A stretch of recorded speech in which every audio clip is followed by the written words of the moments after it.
Hello, my name is Hannah. If you are new here, welcome. If you are not new, welcome back. And I'm coming at you with what is probably going to be my last video of 2021.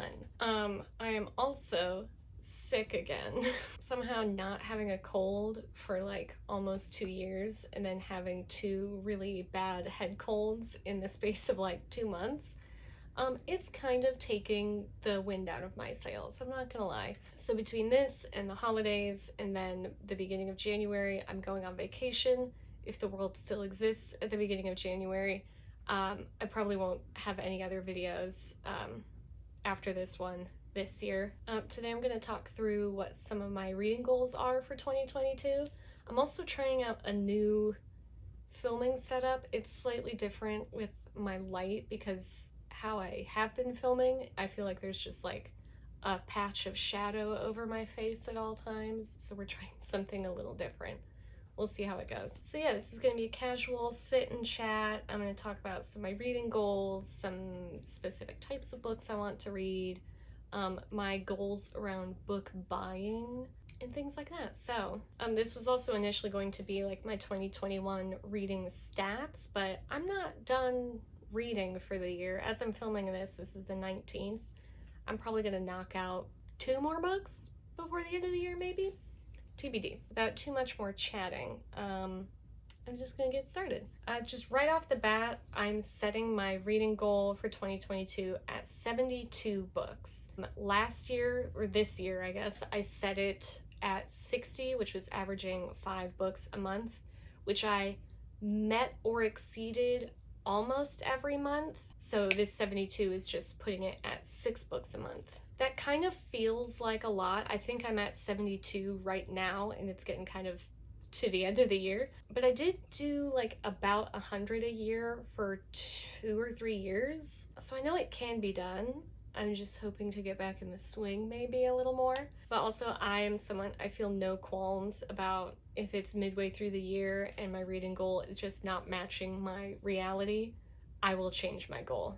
I have no compunction about doing that. Also this year, I want to read the oldest books on my TBR. I mentioned this in my TBR tag video.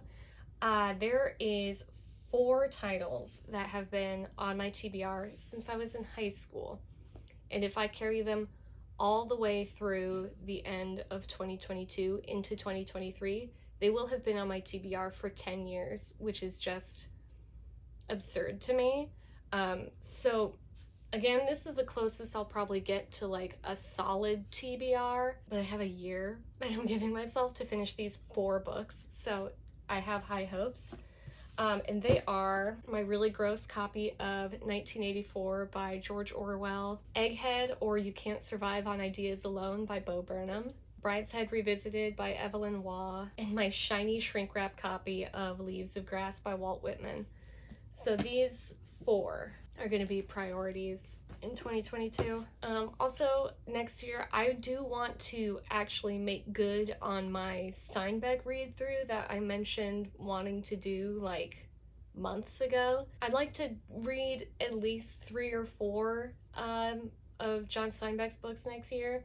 I might start by rereading the ones that I have read because most of them I read in high school. Those would be The Pearl of Mice and Men and The Grapes of Wrath. I think those are the only 3 I've read, but I've loved all of them. I didn't like The Pearl in 7th grade, but that's because I was 12. And I don't have the stats to back this next one up, but I feel like this year my nonfiction reading, at least in the second half of the year, it just felt like it kind of fell off, like I just wasn't reading very much of it. So I would like to really make that a priority for 2022 is I'd like to average about 1 nonfiction book a month. So hopefully like 10 or 12 throughout the year, which feels super low, but those are the kind of books that I shy away from or get intimidated by, and then they just kind of pile up on my TBR. So I would like to get through a substantial amount of nonfiction. And kind of like the nonfiction where I'm like, I'd like to do 1 a month, but I'm not setting hard numbers. I want to read more classics. I have a pretty elastic definition of classic. I don't want to set a number on this one because, again, like nonfiction, they tend to be really intimidating to me, and I kind of subconsciously skip over them. But they tend to take me forever to read as well, and they take up quite a bit of brain power. So sometimes classics can kind of like prompt a bit of a reading slump in me once I'm done with them.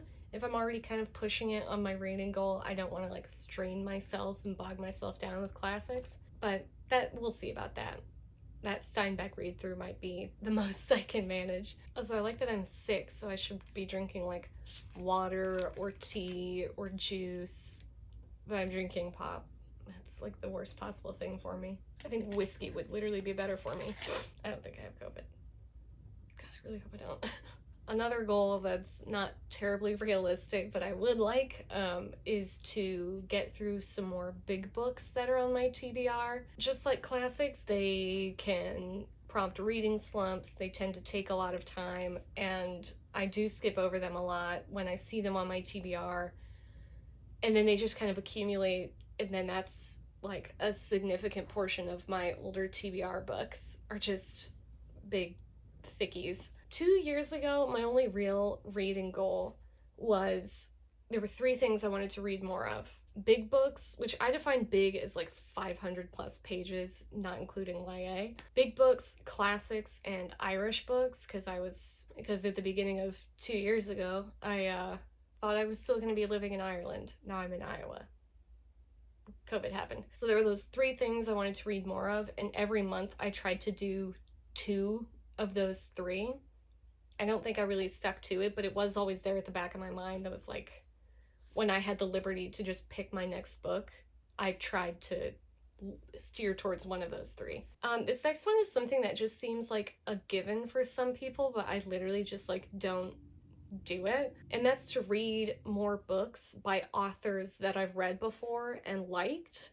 That seems really obvious that hey, I liked this person's book, I'm gonna read other books they've written, and just like getting really familiar with one author's body of work at a time. Because sometimes I'll read a book and not realize that the author has other books, and then I find out that they have like a ton more. I haven't like knuckled down and read a bunch from an author, not including Leigh Bardugo, since like a couple of years ago when I read like 7 David Sedaris books in one year. On that list, Andrew O'Hagan, who wrote Mayflies that I love this year, Samantha Harvey, who wrote The Western Wind, which was one of my first 5-star books of this year, and Emily St. John Mandel, who I've read 2 books from now and adored both. And every time I think I know how many books this woman's written, there's like 3 more pop up. Now my book buying goals, the goal is to do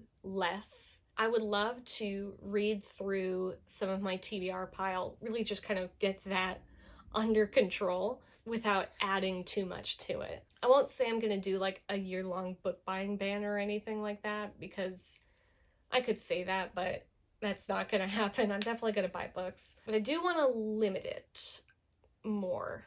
I want to just kind of limit it to 5-star reads, which is, I make a point to try to buy every book that I have given 5 stars to. Old books that I have read but don't own and would really like to own a copy of. If there's like a very highly anticipated new release that I couldn't get my hands on an ARC of, or my library doesn't have it. Some books that have been on my TBR for a while, but my library doesn't have them on Libby or Hoopla. Sometimes I just like, my eyes glaze over if I'm at Half Price Books and I see a book that I know is on my TBR and I know I don't own, and then I get home and it's like, there's 15 copies available on Libby, and I'm like, eventual goal is I want to end 2022 with a more curated bookshelf, which will include doing some like unhauling and doing some strategic book buying and just being more selective in what I spend money on. And one day, it's probably not going to happen in 2022 or 2023 probably, but I'll hopefully make some gains.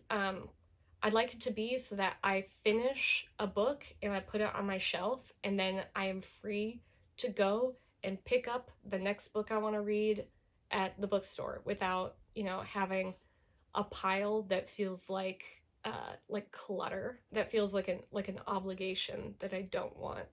When I was living abroad, the only book I brought with me was the book I was currently reading, and then when I finished that, I got to go to Hodges Figgis and wander around and look at the tables and ask booksellers questions, and I got to be like a very good book buyer.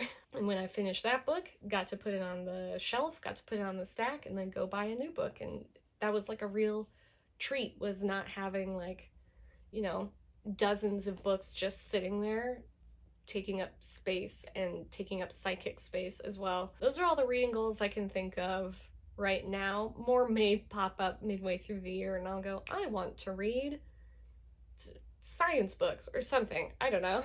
But we will cross that bridge when we get there. So yes, thank you for watching. If this is my last video of the year, Happy New Year. Many happy returns. I really like New Year's, and I will be somewhere warm on New Year's this year, which is a lovely change of pace. But again, thank you for watching.